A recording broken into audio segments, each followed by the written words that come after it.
শেরপুরে প্রাথমিক বিদ্যালয় শিক্ষার্থীদের মাঝে উপহার সামগ্রী বিতরণ। শেরপুর প্রতিনিধি মোহাম্মদ রুমানের তথ্যচিত্রে দেখুন বিস্তারিত।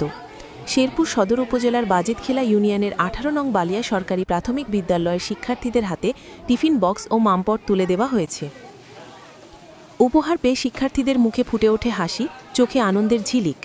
বৃহস্পতিবার ২৫ সেপ্টেম্বর দুপুরে বাংলাদেশ শিক্ষা পর্যবেক্ষক ফোরাম কেন্দ্রীয় কমিটির যুগ্ম মহাসচিব ও সাবেক ছাত্রনেতা বুলবুল আহমেদের উদ্যোগে বিদ্যালয়ের ২ শতাধিক শিক্ষার্থীর মাঝে এসব উপহার বিতরণ করা হয়। বিদ্যালয়ের প্রধান শিক্ষিকা মোস্তুয়ারা বেগম বলেন, এই সহযোগিতা শিক্ষার্থীদের মধ্যে আনন্দের সৃষ্টি করেছে। অভিভাবকরাও সন্তুষ্টি প্রকাশ করেন। শিক্ষার্থীরা জানান, নতুন টিফিন বক্স ও মামপট তাদের পড়াশোনায় উৎসাহ যোগাবে। বুলবুল আহমেদ বলেন, প্রাথমিক শিক্ষাকে এগিয়ে নিতে এই উদ্যোগ নেওয়া হয়েছে। ভবিষ্যতে আরও বিস্তৃত আকারে শিক্ষার্থীদের সহায়তা করা হবে। অনুষ্ঠানে স্থানীয় রাজনৈতিক ও সামাজিক সংগঠনের নেতৃবৃন্দ সহ গণমাধ্যম কর্মীরা উপস্থিত ছিলেন।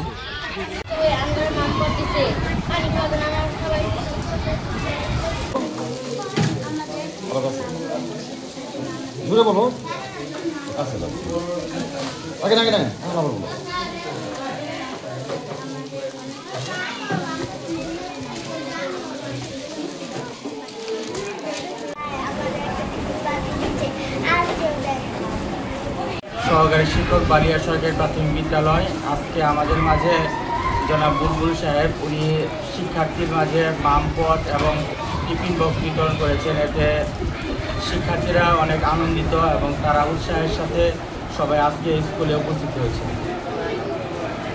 আপনারা জানেন, আমরা এখানে যারা রয়েছি, শিক্ষার্থীরা যারা রয়েছে, আমাদের প্রত্যেকেরই শিক্ষা জীবন শুরু হয়েছে প্রাথমিক বিদ্যালয় থেকে। এই প্রাথমিক বিদ্যালয় আমাদের আবেগ এবং একটি ভালোবাসার জায়গা। সেই ভালোবাসার থেকে আমার ব্যক্তিগত তরফ থেকে আজকে বালিয়া সরকারি প্রাথমিক বিদ্যালয়ে আমি শিক্ষার্থীদের মাঝে মামপট এবং টিফিন বক্স বিতরণ করলাম। এই কার্যক্রম আমার চলমান প্রক্রিয়া।